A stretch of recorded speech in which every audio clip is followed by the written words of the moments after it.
opened the eyes of, I think, a lot of people around the country that this is a major problem. But, there was New York City, Chicago, California. There was a lot of stuff going on. And those are sanctuary jurisdictions. And so they say they're sanctuary jurisdictions, but then they don't like when folks are being funneled there. And so it's interesting how that works out. We've also done a lot of strong legislation. We have enacted, finally, E-Verify legislation for legal workforce. We also made sure that there would be no IDs issued to illegal aliens in the state of Florida. Now, we don't do driver's licenses for illegals. We would never do that. But local governments wanted to issue IDs, not drivers, but IDs. Even nonprofits wanted to do it, and we said, no, we're not going to do that. And we don't recognize IDs issued by sanctuary states like California. So if you're illegally here, they issue you an ID. You come here, we won't do it. And that's the thing. If you don't want illegal immigration, then you can't provide any type of benefits to illegal immigration. That's one of the reasons we worked hard to get rid of in-state tuition at our colleges for illegals. That was instituted before I became governor. That's an incentive for people to want to be in the country illegally. ID cards and benefits are incentives. So we've worked really hard to police that, and I think we've done that better than any other state in the country. Now, that's all great, all the stuff that we did leading up. But when the Trump administration was getting ready to take office, we knew we had an opportunity to be huge partners in the efforts of actually seeing our laws enforced, actually restoring the country's sovereignty. And that, yes, that involves the southern border, and fortunately they're able to handle that at the federal level without needing the support of states like Florida. But then what about the interior of the country and all the things that's happened over these many years with millions and millions plowing in? Even people that come in on like a visa and stay, there's huge problems that come with all this stuff. So what tools do we have? Well, there's a program, a federal program called 287G, and Biden basically mothballed it when he was in for 4 years. But what it does is it allows ICE to delegate to state and local law enforcement the authority to perform specified immigration functions under the agency's direction and oversight. And so people will say you have federal, the immigration's federal, and that's true. But, shouldn't states be able to supplement that? And, of course, they should be able to. And so this provides a framework to be able to do that. So ICE operations can partner with our state and local agencies to identify and remove both criminal aliens and run-of-the-mill illegal aliens that are in our communities. So to date, more than 1,800 Florida Highway Patrol troopers have completed their 287G training and have received their credentials. We have more than 100 FHP troopers that have been sworn in as Deputy U.S. Marshals, which gives them the ability to execute federal search warrants on the worst of the worst in terms of illegals that are in our state. We also have active 287G agreements with the Florida Department of Law Enforcement, Fish and Wildlife, and the Florida State Guard, and we've even expanded into some of our regulatory spaces. Now, because of the legislation I signed earlier this year, we required participation of all local and state agencies. State agencies is easy because I will just tell them, hey, you got to do it, let's do it, and they were eager to do it. Mark Glass at FDLE, Dave Kerner, they were ready, willing, and able to do it. Didn't have to twist their arm. That wouldn't have been true with every local, municipal, or county law enforcement agency. That's just the fact. They are all have a duty under the law to participate, and that means all 67 counties have signed agreements through their sheriff's department with the 287G program, and many, many municipalities have done the same. It's interesting with FHP and kind of all they've done. They were doing a lot with the border. They were doing a lot to help mitigate the damage Biden was doing here interior.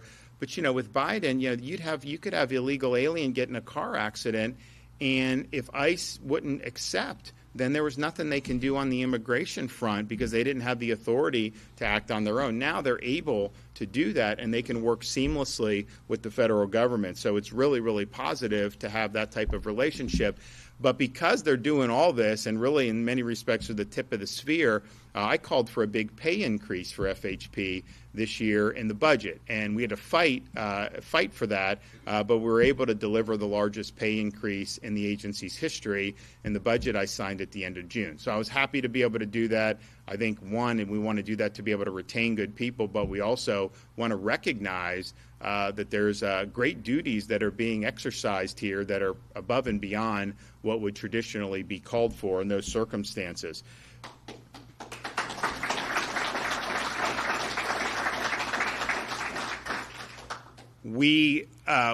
As we're working with the feds, and Larry keeps working with them as kind of our liaison, we're like, okay, what do you need, this, that, and the other thing? And everything we were doing was great, but we were able to apprehend illegal aliens faster than the federal government could detain, process, and deport them. And part of that is they just didn't have enough space. Now, we had some of our local facilities. You'd have sheriffs could put some people for somewhere, but that really isn't going to be enough.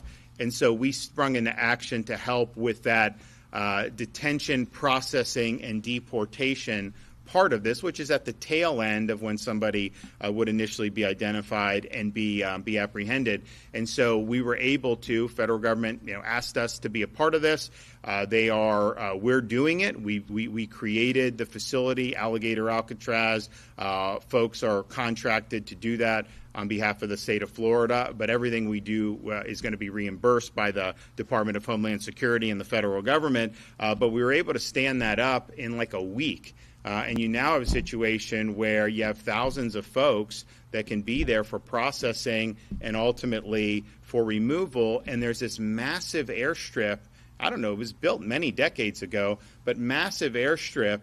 They've built, all this stuff. It's all temporary, but they've built it. So you literally could have people, you drive them 2,000 feet, they get on a plane, and then they're gone. So thus far, we've had over 600 that have been deported from Alligator Alcatraz by ICE, and that cadence is starting to rapidly increase. And that's what I've told people. It's like, our interest is to facilitate the removal of illegal aliens. It's not to just, what New York was doing. They were just putting them up in these luxury hotels at your expense. Like, I have no desire to do that. Our detention and processing is all leading into the removal. And so that cadence is important. The more that's there, the more we'll be able to send, or DHS can send. And I've said we're even willing to expand that footprint if we need it, to Camp Blanding in Northeast Florida, and maybe even some others. But that's ramping up. I think it's doing good, but we want to see even more into the future. So the need, as I said, was simply because FHP is out there and they're able to interact and they're able to apprehend very quickly and very efficiently. You think about the roadways that are out there. We want safe roadways. We want safe streets. The reality is some of these people that are coming here illegally, they are not trained to drive the way we would do to get a license. They're not licensed drivers in the state of Florida, and you do see a lot of really tragic situations. And we have a state rep in the Florida House of Representatives, Cayenne Michael, in Northeast Florida. Her son was killed by an illegal alien driver. And it's just thinking to yourself, it's like, why? This person shouldn't have even been on the streets. It had no right to be driving a car here, and yet they're out there, and now all of a sudden she lost her son. So the number of angel moms that I've met over the years whose son or daughter was killed by an illegal alien driver, it's pretty significant. And it's so unnecessary and so avoidable. So FHP, I guarantee you, with the apprehensions they've already done, I guarantee you they've saved many lives.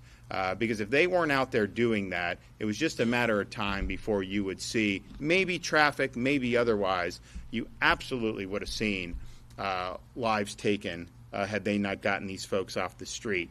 So far, FHP alone has apprehended, just since we started doing the 287G, they've apprehended almost 3,000 illegal aliens that were then later taken for immigration processing by the Department of Homeland Security. Over 500 of them already had an existing criminal record. They're actually convicted of things. It's like, why are you in the country when you've already been convicted of something, when you never had a right to be here in the first place? Our state troopers have stopped vehicles with illegal aliens that were possessing weapons, fentanyl, as well as large sums of cash, which, having large sums of cash in and of itself, a crime, and good on you if you're able to do that. But when I see it with fentanyl and I see it with narcotics, I think, okay, I know where that money's coming from, right? I mean, it's not like you're just out there working as an accountant 9 to 5. So they've uncovered human smuggling operations that are working deep within our state. Just in the past month, FHP has arrested a member of Tren de Aragua gang, which is a Venezuelan gang designated as a foreign terrorist group right here in Orange County, who had an extensive criminal history and an existing warrant. Up in North Florida in Wakulla County, FHP arrested an illegal alien who is a member of MS-13 gang. In Broward County, they arrested an illegal who's a member of the 18th Street gang from Guatemala, who had 2 prior removals from the United States. I mean, what are we even doing, letting people come in multiple times like that? In Osceola County, they arrested an illegal alien who struck and killed a pedestrian and then fled the scene. Palm Beach County, they arrested an illegal wanted for murder in Guatemala.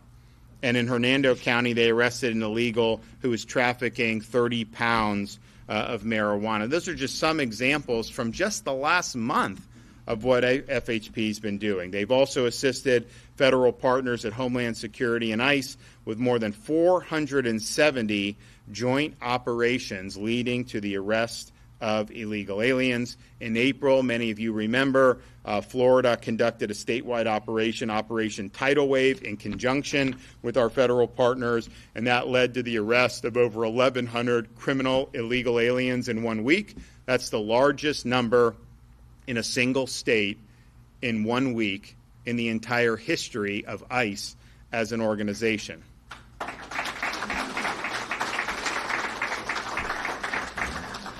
And of those, almost 2/3 had existing criminal records. Now, to further combat the threat of illegal immigration, Florida Highway Patrol is establishing a new immigration unit, the Immigration Enforcement Section within the Bureau of Criminal Investigations and Intelligence, to specialize in immigration enforcement. This team of mission-dedicated troopers will work in close contact with local, state, and federal law enforcement partners to identify, locate, and apprehend criminal aliens across the state.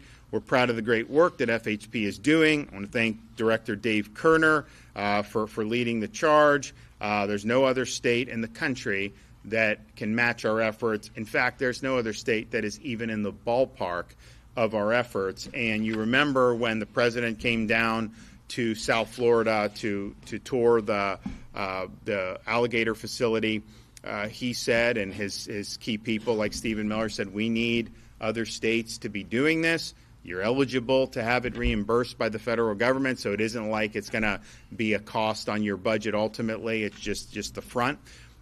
And I haven't seen anything else being stood up anywhere around the country. I haven't seen the type of numbers where our folks are intricately involved. And then, of course, the maritime has gotten better because the Coast Guard has more resources dedicated to policing this since President Trump took office, but we're still helping there. Our footprint isn't as big as it was under Biden because, quite frankly, the threats aren't as great as they were under Biden. But we're still engaged in that, and we're still making arrests with that.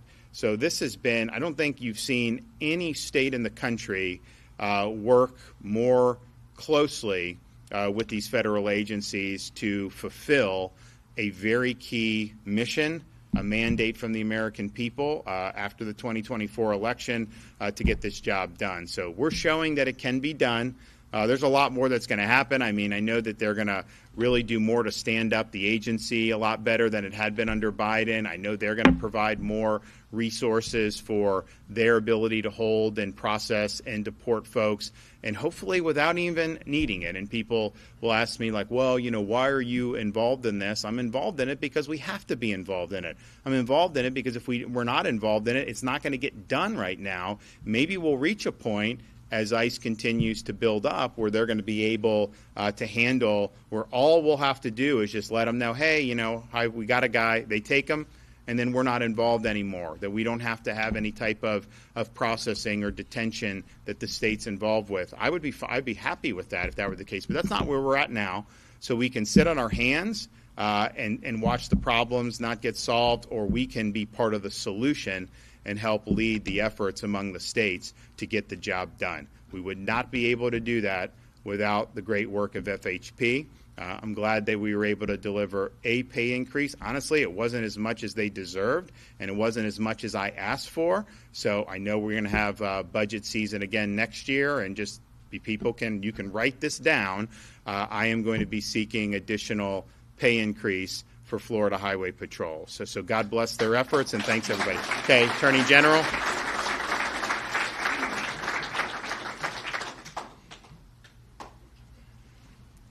Hey, everyone. Attorney General James Uthmeier here. I want to thank the governor for his leadership. Florida is the best state in the country to raise a family, and that only happens when public safety is the #1 priority, and that starts at the top. I also want to thank President Trump for securing the border and enforcing the law. We almost lost the country.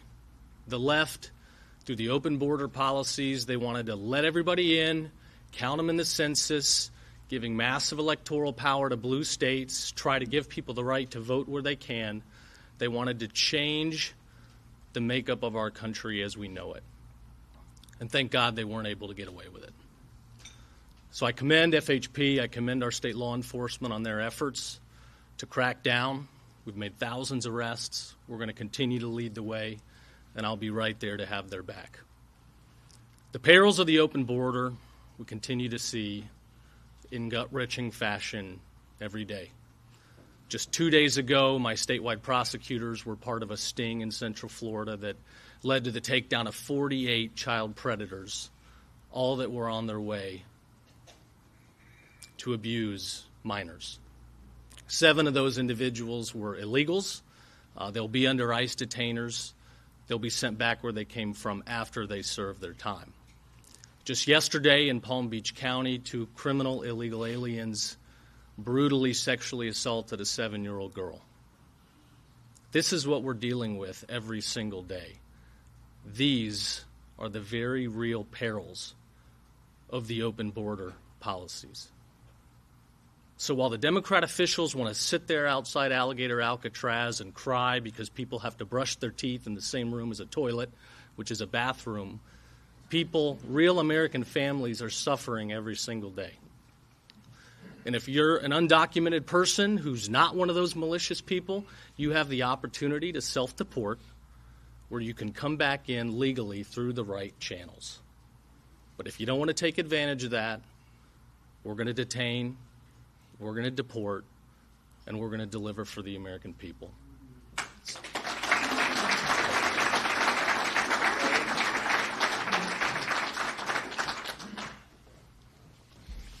Thank you, everyone, for being here. Before we start, I want to personally thank every member of the law enforcement who is here today, from the sheriff to the troopers behind me. Thank you for everything that you guys do. And it's because of you guys and the hard work of our governor that we are leading once again when it comes to cracking down on illegal immigration. So everyone in the room, I know this is a press conference. Please give a big round of applause to these guys.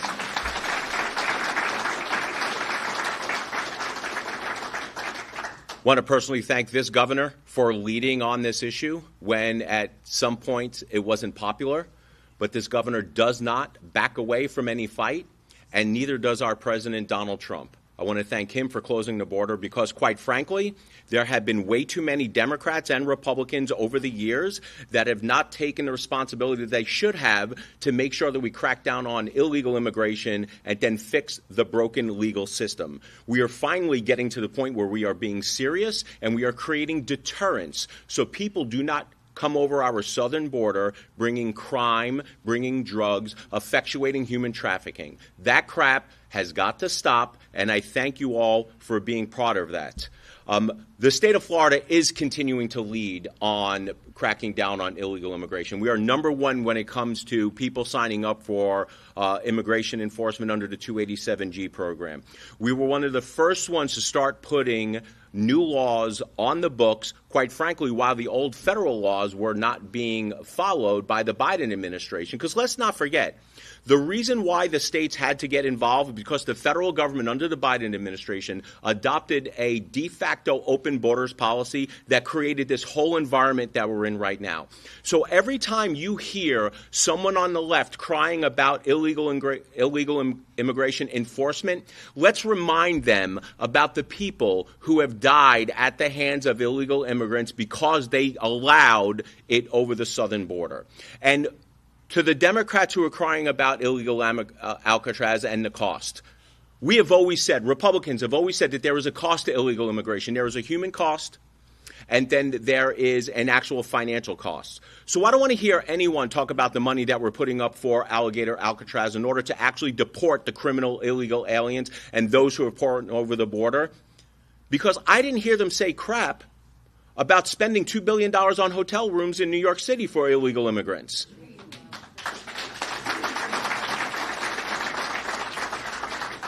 The American people were clear during this last election. It was a mandate. The number one issue on everyone's minds was illegal immigration. President Trump understood that, and he is fixing the problem at the southern border.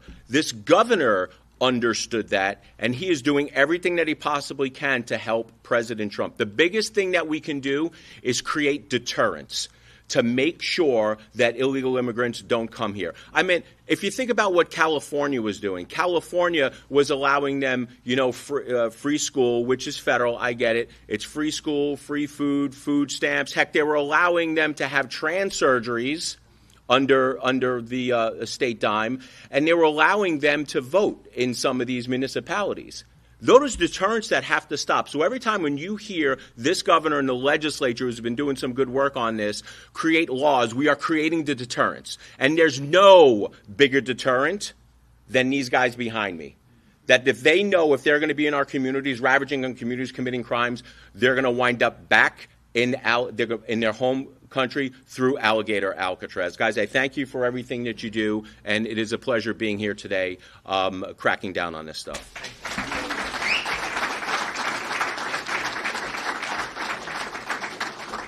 Good morning, and I would like to recognize before I get started some of our agriculture law enforcement. I'm right here on the front row, if y'all will stand up. We didn't get to see him today, but we have a great crew. Thank you, guys. I'd also like to thank the governor. Florida has been blessed for the last 6 years. I served from 2012 to 22 in the Senate, and Florida's been blessed to have this governor. And we're blessed to have your leadership, not only in law enforcement, Governor, or illegal immigration or safety issues, but Florida has led this nation in many areas. And, of course, that's well documented, whether it's COVID or many issues we've had to deal with in the last 6 years. Ag Law is very proud to be a part of the national security team and the Florida security team that protects us. All of our officers at Ag Law are 287G certified. Under leadership of Colonel Adams, we have intercepted illegals, sex offenders, drug traffickers, and recovered over 200 stolen semi-trailers in just the last few years.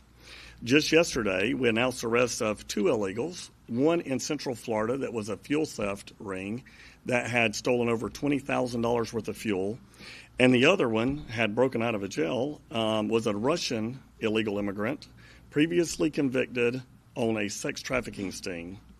So Ag Law has been an amazing force multiplier right alongside our federal, state, and local partners. We've worked with all the sheriffs in this state, and they've done an amazing job. And if you go to their website and look, you'll see every day they are announcing arrests.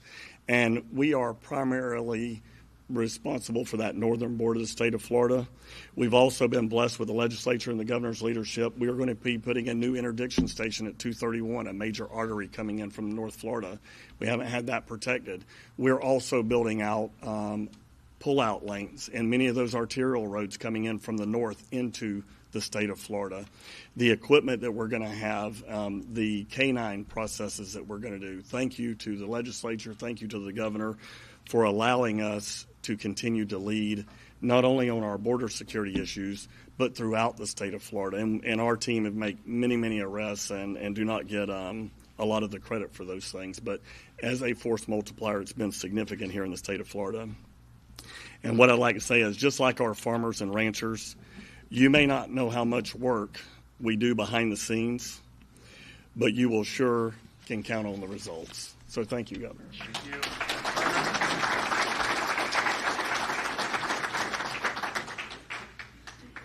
Governor, members of the Cabinet, my name is Dave Kerner. I have the honor and privilege of serving as the Executive Director of the Department of Highway Safety and Motor Vehicles. And with that appointment, I work on behalf of the Governor and the Cabinet to manage the operations, the day-to-day operations of the Florida Highway Patrol and other divisions of the department. And it is a huge honor to be standing with these men and women behind me, these state troopers. I know some of them personally. I don't know all 2,000 personally, but I know them to be just outstanding, motivated, incredibly hardworking, diligent law enforcement officers. And for me, it has been a blessing of a lifetime to watch this agency get the full value and the full potential under Governor DeSantis' leadership. And these guys are out here kicking butt, and they're taking names. I'm born and raised in Florida, and so I've always been a fan of Florida Highway Patrol. But I always thought that if they had the right leadership, they could do so much more for the men and women in this state and our residents. And so under the governor's leadership, we've really seen this agency take on incredibly challenging situations and missions and execute just perfectly on it. So it's such an honor to be here with each and every one of you. And you have our deepest respects for what you guys do each day, day in and day out. And to our members of the Cabinet, to the Attorney General, these troopers see your leadership. They see the way that you're fighting in the court of law for their rights, for their ability to enforce the law. It does not go unnoticed. Chief Financial Officer Blaze Ngoli, you blazed right in, and you've done a hell of a job. Well, you've been here a couple of weeks, and you already have your law enforcement officers getting with ours and getting ready to get to work, doing incredible things. We're excited to have you here on the state of Florida team, on the executive branch. And to the Commissioner, just like with Florida Highway Patrol, sir, I've seen a transformation in your men and women in uniform since you took over. I mean, it must have been a rough couple of years in the last administration, but we've seen what's happened. It's night and day, and we see it. Colonel Howes and our troopers see you all out there on the interstates doing the Lord's work, and we're thankful for your service, and we know that you're risking your lives, and you're right here on the same team. And so it's incredible to see all of our state law enforcement really just have incredible value to this state. Our immigration enforcement section is going to be, I think, first in the nation. I don't think any other state is doing what the state of Florida is doing.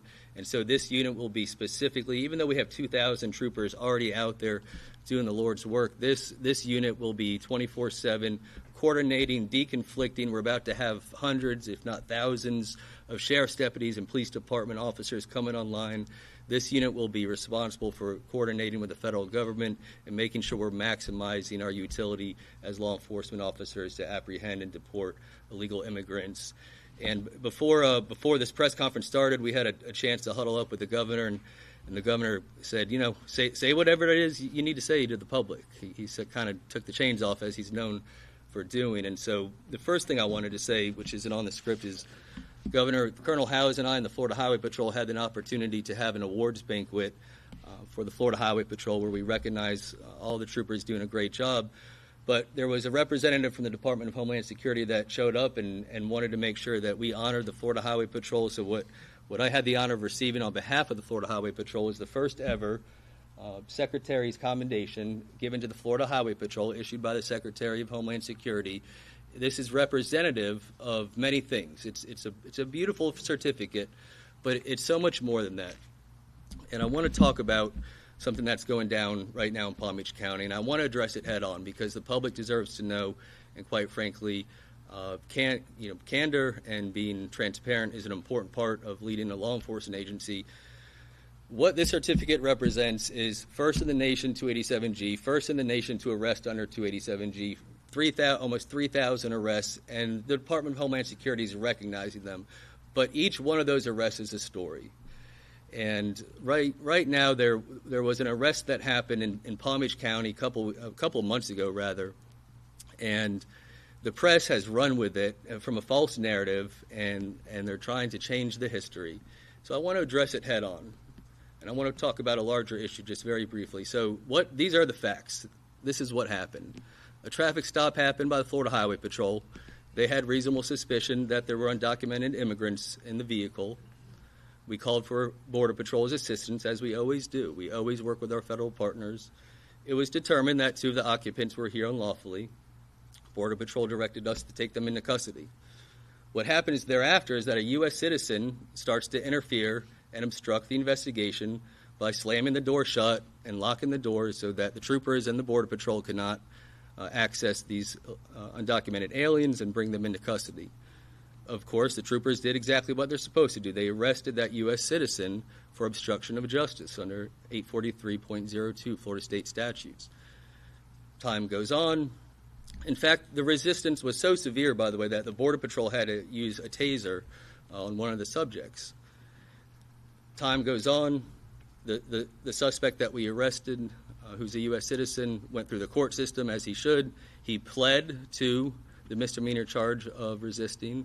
He agreed to anger management, for one, and community service, and pled out on the misdemeanor charge. And what has transpired since then, I guess because the media has made a debacle of this, saying that it was a miscarriage of justice, is that the prosecutor in Palm Beach County unilaterally, after this plea was done, okay, this plea is signed by the state attorney, it's signed by the defendant, it's signed by the attorney for the defendant, and when I say it's signed by the state attorney, it's the assistant state attorney, the prosecutor, and they all agreed this is what happened and this is what the punishment should be.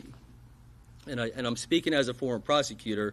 This is what due process looks like, and a defendant doesn't plead to a criminal charge unless they're aware that they've done it and they should pay the price. So what happens is the press comes out and calls it a miscarriage of justice, and unilaterally, now several months later after this arrest, the prosecutor in Palm Beach County goes and tears this agreement up and dismisses the charges and says he doesn't have to be held accountable. That is a miscarriage of justice. What this represents to me is an experience that I had recently in Tampa where one of our sergeant troopers was doing the Lord's work. I was actually out on that operation. He pulled a vehicle over, and 12 illegal immigrants fled across I-4, and he went and chased them and had to jump over a wall and ended up demolishing his leg. And he's gone through 3 surgeries already, and he's out of work. He's obviously on leave. But he's been seriously injured because these folks resisted arrest. And this person resisted arrest and caused the Border Patrol to have to use a taser to get these people into custody. And the law applies equally whether you're here legally, whether you're a U.S. citizen, or whether you're here illegally. And for a prosecutor, which my only assumption, the only inference that I can draw that they canceled this, that they dropped this charge after a plea, which I've never heard of happening, is because it involved illegal immigration. And I hear politicians say just the craziest things about what happened and how we can do better as a country. No, the prosecutor can do better. The prosecutor cannot encourage people resisting arrest. These men and women have a right to conduct their investigations in a peaceful environment. And when people obstruct or interfere with that process, it's not just the state troopers and our ag officers and deputy sheriffs that get hurt. Other people get hurt too. And so this is a miscarriage of justice, and I'm delighted to be able to talk about this in front of the governor and our attorney general and our cabinet. And this is happening simultaneously, by the way. I got a call from the chief of police of West Palm Beach, Tony Araujo, And he called me, he said, "Dave, you won't believe what just happened, who we just arrested." It was the 2 illegal immigrants that raped a 7-year-old repeatedly, I think over 12 times, and also mentioned to me that they used a belt to discipline her because she was acting out. And so I think in the state of Florida, the governor's made it pretty clear that this is a law and order state. And this may be a one-off where you're telling the public that it's okay to resist when immigration is involved, and it's not. And if this continues, it's certainly above my pay grade. But I do not think it's going to end well for that prosecutor. I think she should be focused on obtaining the death penalty sentence for these 2 illegal aliens that raped a 7-year-old repeatedly. I think that's what she should be focusing her time on. Last thing I'll say, Governor, and this is an honest, true story. Last night I was driving home. I was thinking about this press conference, and the song Write This Down came on by George Strait. And you had mentioned earlier, write this down, about the pay raises for these troopers and these officers. So I wrote it down, right out of George Strait. And what you've done and what these leaders have done, what the legislature in this last session has done, is monumental. I know there's a desire to go further. Whether that happens or not, I know that I speak on behalf of Colonel Howes and these state troopers that we will always be honored to engage in these missions that we're assigned, and will do it with diligence and integrity. Thank you, Governor.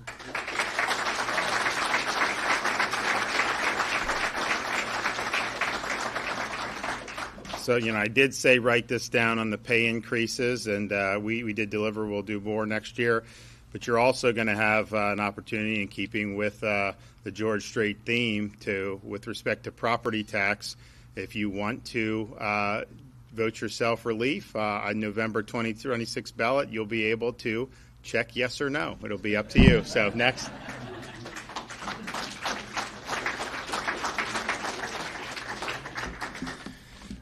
Thank you, Governor DeSantis. Also, our Cabinet, Attorney General James Uthmeier, Blazing Gully, our CFO, and Commissioner Simpson. Thank you for being here. Thank you for your support of Florida law enforcement. It's unprecedented, I think, in the country. It's why Florida is considered the most law enforcement-friendly state. But specifically, Governor DeSantis, thank you for your unwavering support of your Florida Highway Patrol troopers. Thank you. Florida Highway Patrol has remained steadfast in answering the call for the many pressing challenges of illegal immigration. While the governor and others have highlighted many accomplishments Florida has achieved while working as a coordinated team, I want to take a few minutes to give you the perspective of a trooper. The men and women that are truly on the front lines every day engaging illegal immigration on our roadways. Every day, every shift, 24/7. Each day, as a trooper, we put on our uniform, our duty belt, we step away from the comfort of our home and our loved ones, our family, and we step away to confront risks, the risks in the service to protect Floridians. But not just Floridians. We also have an estimated 143 million annually legal visitors to Florida. To note, Florida is one of the most sought-out places to go, not just in the country, but in the world. And these men and women are out making sure our roads are as safe as they can be as they all travel here. Our troopers train months and months and then continue training throughout their career, preparing for unpredictable and being in harm's way. They train for that. And now, as a result of the previous border crisis, our mission has to be expanded like never before. We're protecting a state and America from the consequences of unchecked illegal immigration. Our troopers are not just tasked with policy changes and enforcement. They face head-on the very real threat of public safety as a result of illegal immigration associated with the criminality associated with everything that comes with it, which has been noted earlier. Amongst the millions that have entered our country illegally, there are individuals with the intent to exploit, to harm, and to undermine the well-being of law-abiding American citizens. The reality of a Florida law enforcement officer is this: their life is going to be threatened by dangerous gang members. Their work is going to be criticized, distorted, and by some media masqueraded as journalists, twisted. Your name is going to be publicized and slandered in an effort to shame and humiliate your commitment to serve. Your family, your loved ones, they may be doxxed, targeted, and threatened because of your calling to help others.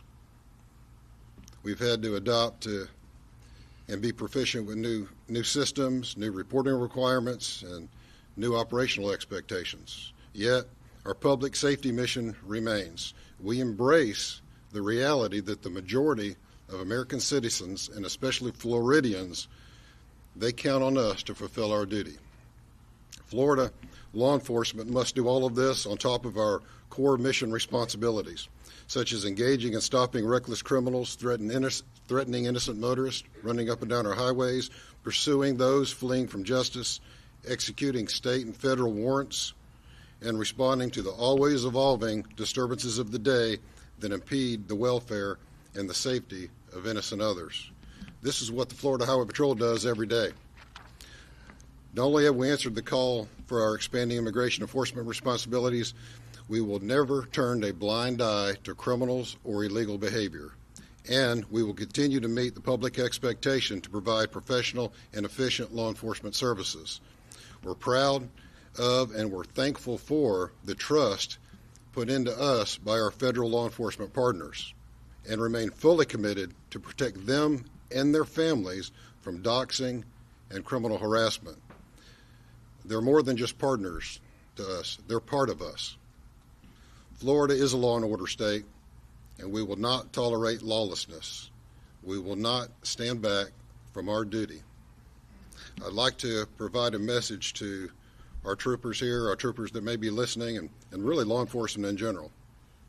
Thank you. Thank you for your selfless service to our state and our nation. You are Florida's finest, and I'm proud to serve as a trooper alongside you. Know that your elected leadership here today, they have your back. They have your back as you carry out your most important mission of our time. So thank you for what you do, and please be safe. Thank you.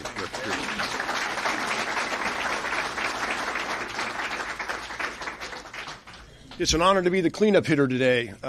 Governor, very quickly, I'm going to direct my attention over here a lot to Director Kerner and to Colonel Howes of the Florida Highway Patrol, because today is largely about recognition of their organization and their role in this mission, the mass deportation mission, the largest deportation in history. And the governor recounted, because in a minute I'm going to talk a little bit about back in the Biden administration, some stories that are emblematic of what this organization and its leadership are about.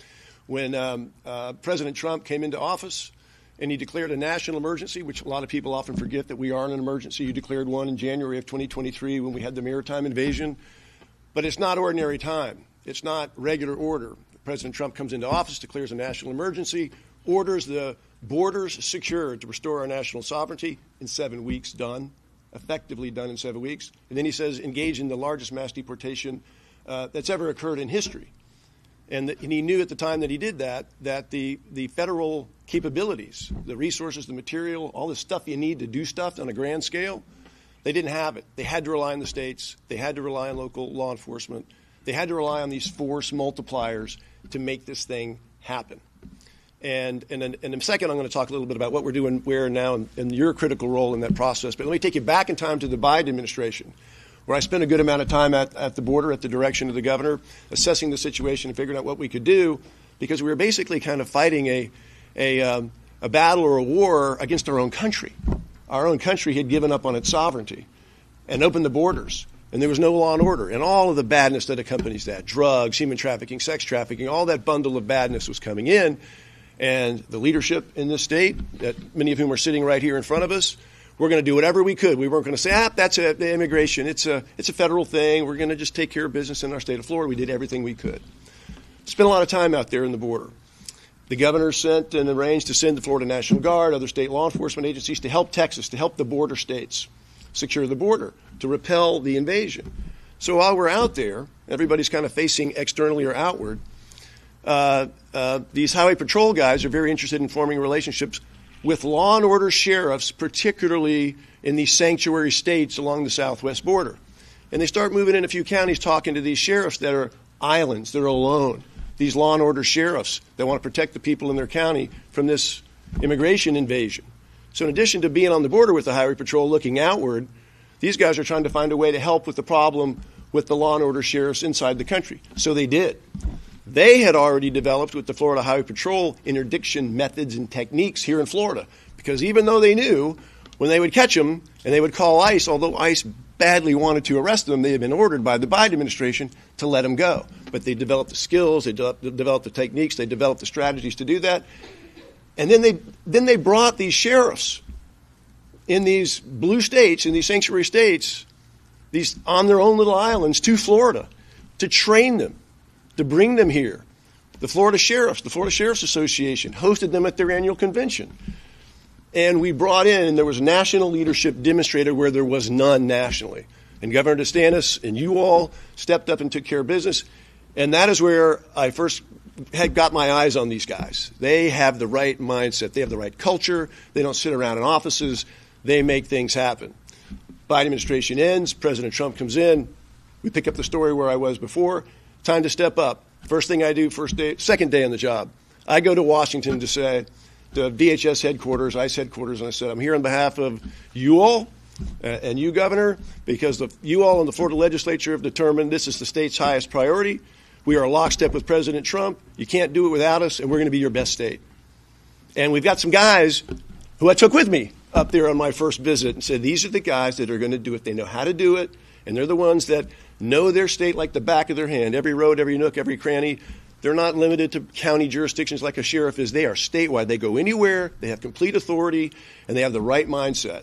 So we came back. We went to work. You all were the first in the country to have the 287G. Your director has badge number 1. He has badge number 1, and his folks for the last 6 months have been on the roads of Florida. They know how to do it. They have the methods. They have the strategies. They have the techniques. They have the tactics. And there's 1,800 or so of them that have been doing this for 6 months. Within the last week, I think the numbers within the last week, we had last week 1,200 sheriff deputies that are now online. We had 650 FDLE agents that are now online. Other state agencies, Commissioner Simpson, your organization is online. And so what you have seen for the last 6 months, that's the best in the country, it's a warm-up. It is just a warm-up. And so now these strike teams that you're talking about with this new unit is going to have on it sheriff deputies that nobody knows their counties like a sheriff. You're going to have other state law enforcement agencies. You're going to have the Highway Patrol folks. Now that the detention capacity, the work that you've done and that you all have done on the detention capacity, we're no longer capped at that, where we're having to modulate and kind of tone down the effort that we're applying. So I think it's going to skyrocket. It's going to take off. Now, whenever I make remarks about what my overall view is of the find, sort, detain, deport process, much of the amazing credit goes to Kevin Guthrie, the Division of Emergency Management, the Florida National Guard, for increasing this detention capacity. That's fundamental. That's key and essential. And Kevin Guthrie, the Director of Emergency Management that everybody knows from hurricanes and all that, and his work on Alligator Alcatraz, is due credit. And he is amazing. He is an international star in the setting of making things happen in mass and scale. Well, so are these folks, and your organization and this leadership right now. So you all created the blueprint, initial blueprint of how a law and order state fights the battle. Governor, you commissioned and sent out the Florida Blueprint 1.0 back in May that had in it this thing that is now Alligator Alcatraz, the blueprint of how you do this, how state and local help the federal government accomplish the mass immigration enforcement mission. So this organization and your organization, we're ready for 2.0. Once you give us the green light, we're ready to talk about 2.0 because the situation is fluid. It's adapted. We've learned lots of lessons. And we are ready to have Blueprint 2.0 of how you do this, how you scale this. And as the president said after 2 weeks ago, Florida, great job. You've crushed it. Now go forth and help us show these other states how to do it. We're ready to do it. Okay.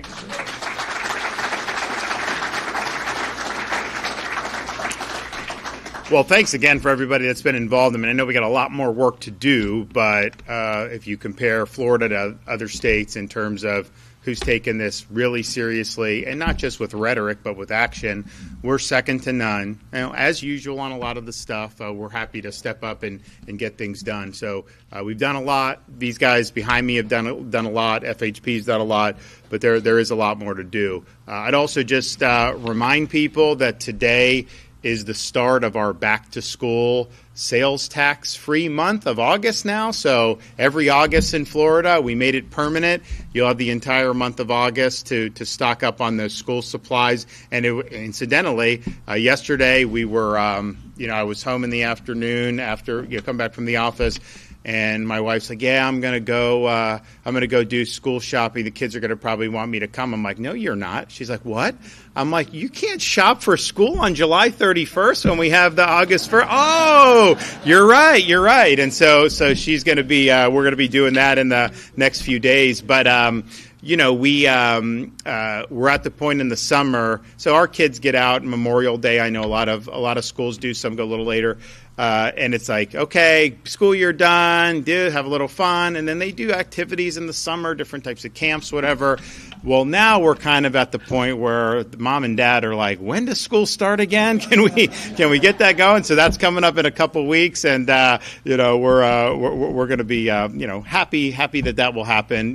There's other things that you may miss a little bit over the summer, but after the first month, fine. After the second month, it's like, all right, we've got to get going back into the routine here. So we're both of us are cautiously looking forward to the beginning of the school year. And then just they mentioned Kevin Guthrie.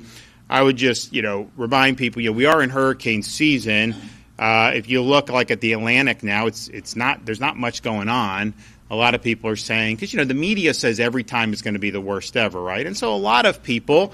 They hate when that stuff happens because, the media said 30 years ago Florida would be completely underwater by now, right, because of global warming. I mean, so you see this stuff. So I think there's a natural reaction because people are, if they see someone trying to scare them, they're just going to say, so like people are now looking, it's been uneventful, whatever. But we're just now getting into where you would have more rapid a chance of this happening as you get into mid-August. So it looks pretty clear for the immediate future, but as you start to get into mid-August, and then September is always very difficult, and then the beginning of October as well, you can have a quiet hurricane season until it's not. And if you go back to 2022, at this point we're like, yeah, it's been quiet. Just keep to yourself. August was quiet in 2022. Then we get into the first week of September, nothing. The second week of September. And then people really started chirping, nothing to see. And I knew as soon as that started happening, I just felt like, okay, buckle up. And then sure enough, the end of September, we got Hurricane Ian, which was, one of the biggest hurricanes that we've had in this country in the last 10 years. So we don't know that, and you can have a very modest or even weak overall season, but it only takes one to impact communities. And so, yes, we haven't had much. I know it's been very hot. We haven't had much in the way of that activity relative to maybe what some of the predictions were thus far, but we are far from prime time for this. It's kind of like, maybe being in like the third inning. So just continue to do whatever. The back-to-school holiday is great for August. Disaster supplies are now permanently tax-free. So you can still do that. You've got plenty of time to do that. And hopefully you won't need it. Hopefully you guys won't see people like Kevin Guthrie on your TV a lot throughout the balance of this hurricane season. But we obviously plan and are ready to act if need be. Okay, do we got any questions? Well, I mean, look, we have laws in Florida. I fought very hard. The Attorney General was our chief of staff then, and he was fighting very hard to say that we have to impose a duty, an enforceable duty on states and you didn't need to do it on the state, but we wanted to because I was going to do it anyway. But on the localities to participate with this effort, because if you didn't do it, you would obviously have a lot that wouldn't do it. So that's just the obligations that have been provided under law. And we expect everybody to fulfill their obligations under law, and both the Florida Constitution provides me, but then that legislation also provided supplemental authority so that the governor can ensure enforcement and that those duties are upheld. And I won't hesitate to do it, but I would just tell people, because I get like not everybody wants to see immigration laws enforced. Not everybody wants to see illegal aliens removed. Most do, and when you see that happen, and you see less traffic problems, less stress on healthcare and schools, people really are appreciative when that happens. But I know that's not 100%. But the reality is we had that debate in Florida. I had to fight a couple leaders of my own party in the House to get where we are, but we landed it. And now that's the law, and so just follow it, and I think you're going to find that that's going to be the best way forward for everybody. Would you have suspended him if he had not signed it? If you don't meet your obligations under the law, if you don't fulfill the duties that have been imposed upon you, you absolutely will be suspended. Now, I know the Attorney General wrote him a letter, all this stuff. The reality is I just want to get it right. I just want to land the plane right. And so I'm glad it worked out that way. But this is just something that we're watching. And, Dave Kerner brought up Palm Beach County state attorney and what may have happened on this thing. I just know we watch those things too. Now, I don't just shoot from the hip. I mean, people build a record, and that people can present a record to me, and I look to make sure that our duties are there, because we know people are going to sue off this and try to drag it up in court. Although we won the suit that we did in Tampa when we had that, and eventually were able to settle that fine.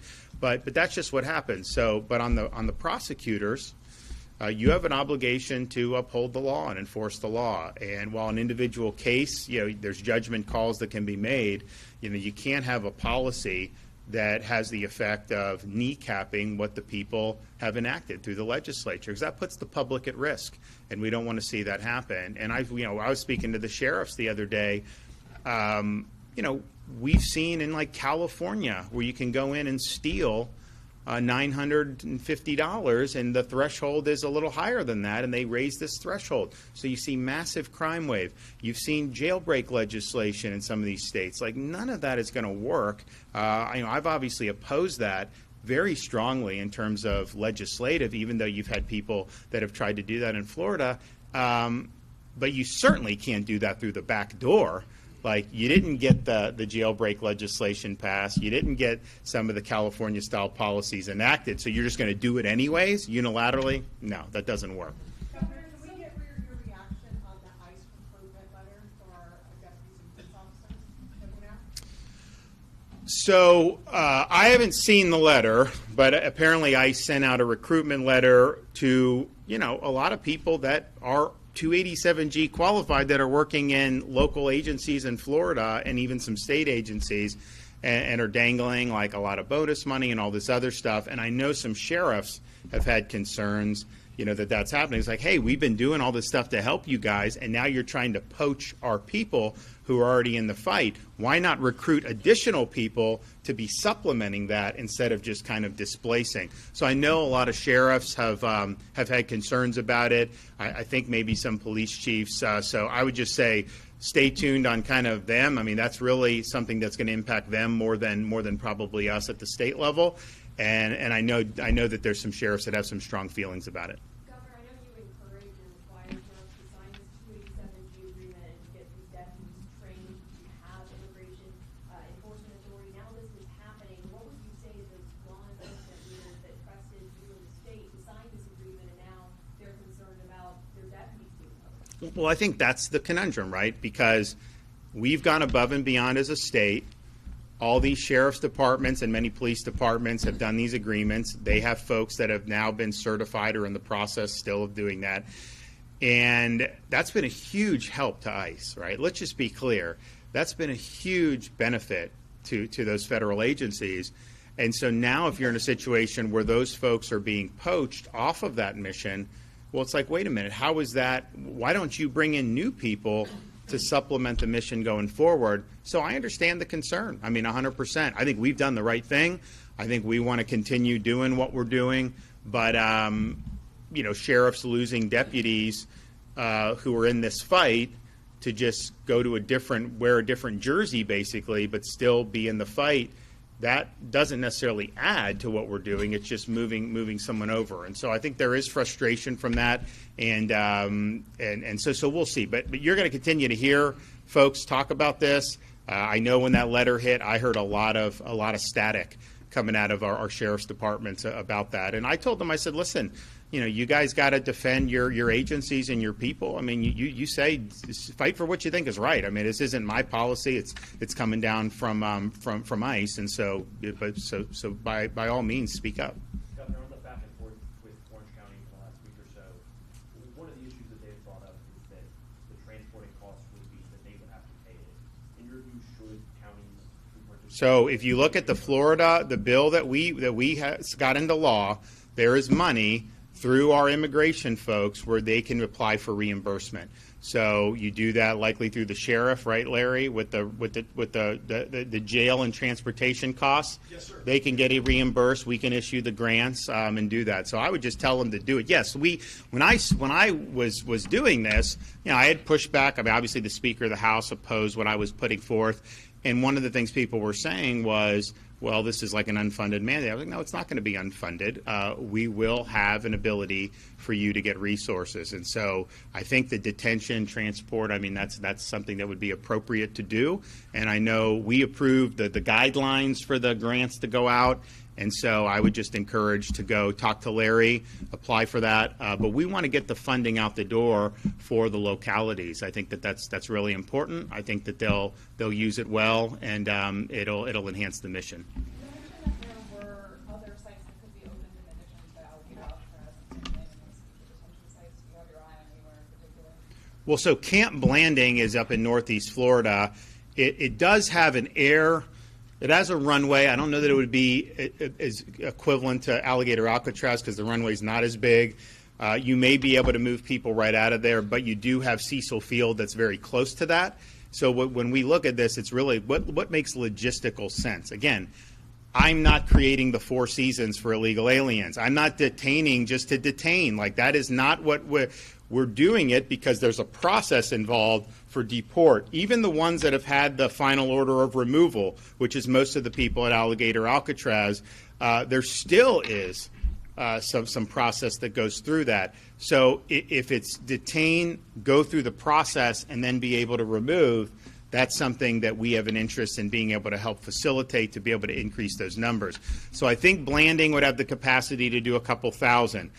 We initially were planning on just kind of opening that right away, but what I noticed as it was coming, DHS was sending people to South Florida, but we thought it'd be a little bit more, and then we waited for the flight, and the flights have started, so we want to get a sense of that cadence, I think, because, yes, we're getting reimbursed for this, and so any of these people that are complaining about the money, the state's getting reimbursed.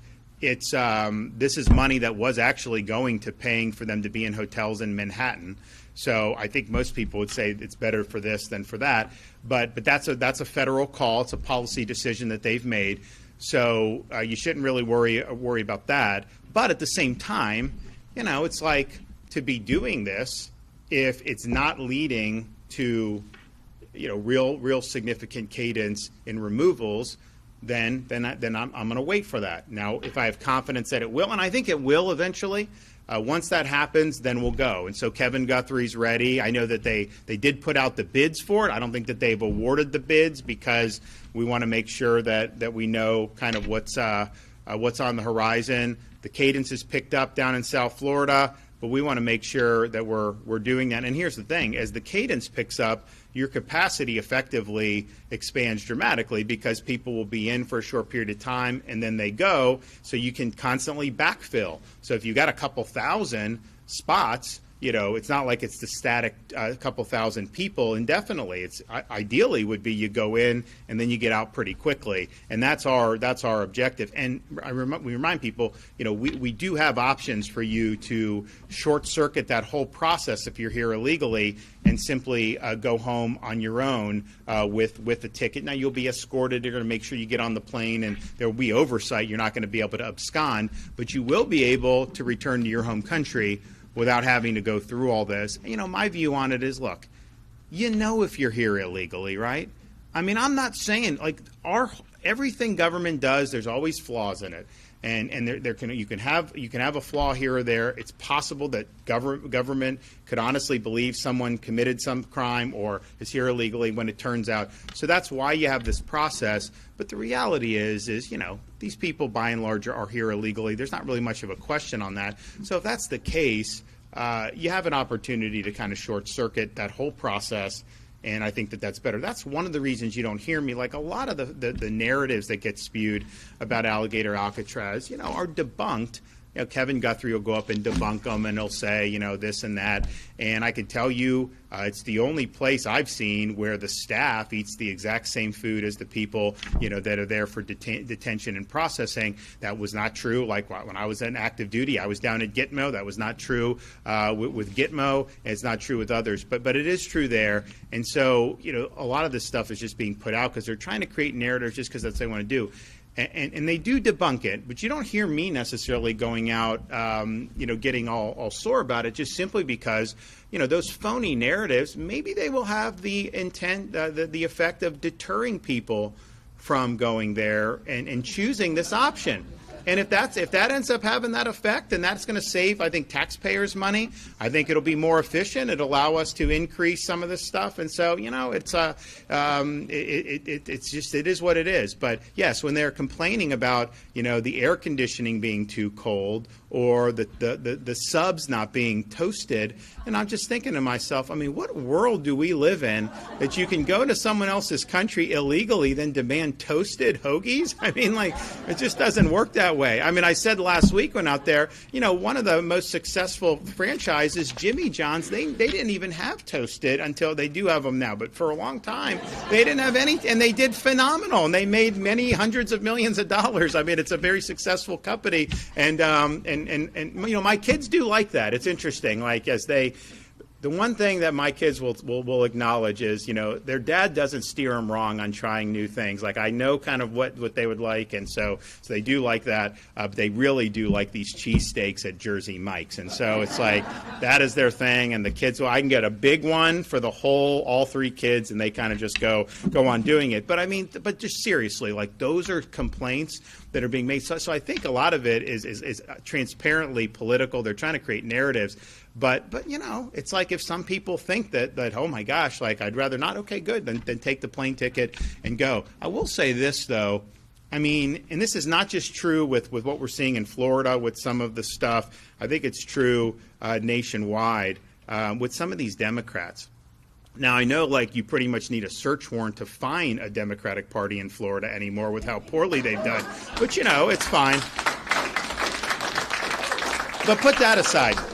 And I know they're not I know they're not exactly lighting the world on fire nationwide either. But, when I see, it's what really motivates you, right? I mean, so people ask me AC, I'm obviously motivated by education, parents' rights, law and order, fighting illegal immigration, fighting the woke, paying down debt, good budgeting, emergency. I mean, there's certain things that I really, really get passionate about.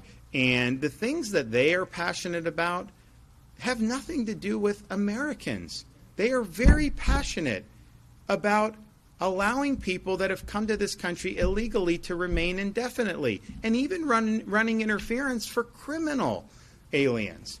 And so we have angel moms in Florida. I mentioned the Rep Michaels. These Democrats have never done anything to show any type of sympathy with the victims of illegal immigration. They devote all their energy and attention to protesting people who are trying to solve the issue of illegal immigration. And I've just noticed that. I don't see them fighting for the citizens. I see them fighting for their own ideology. And their ideology is not effective or popular. And we may get a good glimpse of that if this guy gets elected mayor of New York City. I can tell you that. Not going to end up well if that happens.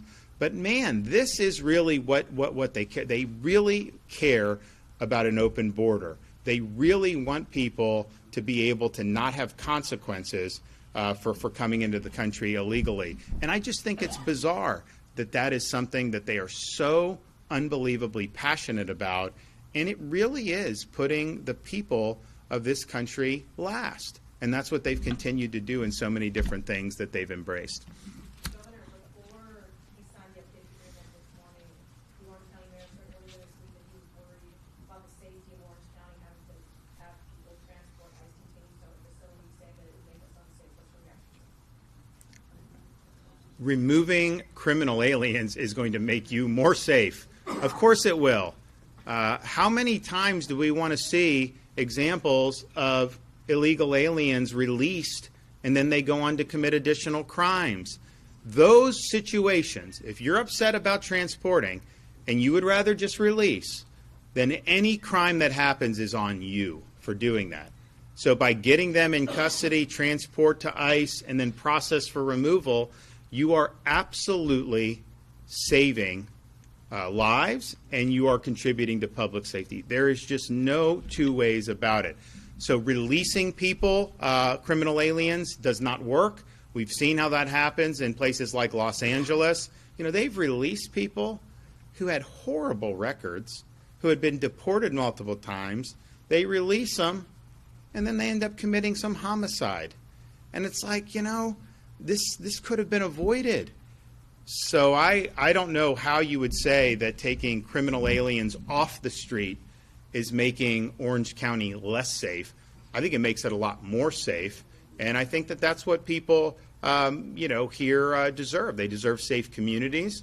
You know, it's obviously a place that that still attracts folks, not just for tourists, but also for some of the businesses. There's a lot of great things that are underway here in Central Florida.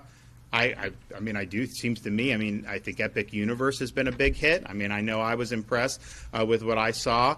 So, you know, there's a lot of good stuff, but you need public safety. And if you don't have public safety, you know, none of this is going to work. So yes, relieving criminal aliens off the street is good policy. It is required policy in the state of Florida, probably more importantly than that. And we absolutely anticipate everybody that's going to be on the team to be able to ensure the rule of law. And, you know, the thing is people always have opportunities to talk to their reps to try to change different types of legislation if you don't like what the state's doing. Now, you're not going to get anywhere with me, but you can always try that. That's the way the system works. But we've done it the right way. The state's safer as a result. We've got a lot more work to do, I will tell you that. But I really thank everybody who's been part of this. They know that we've got their back.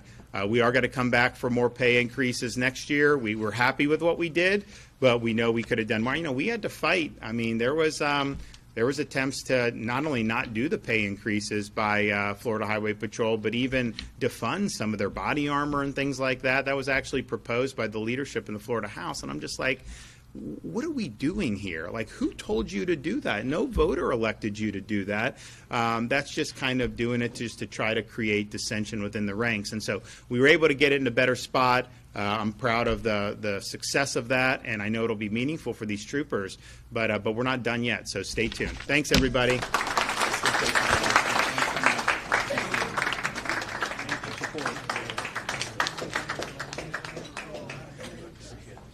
Thank you, sir.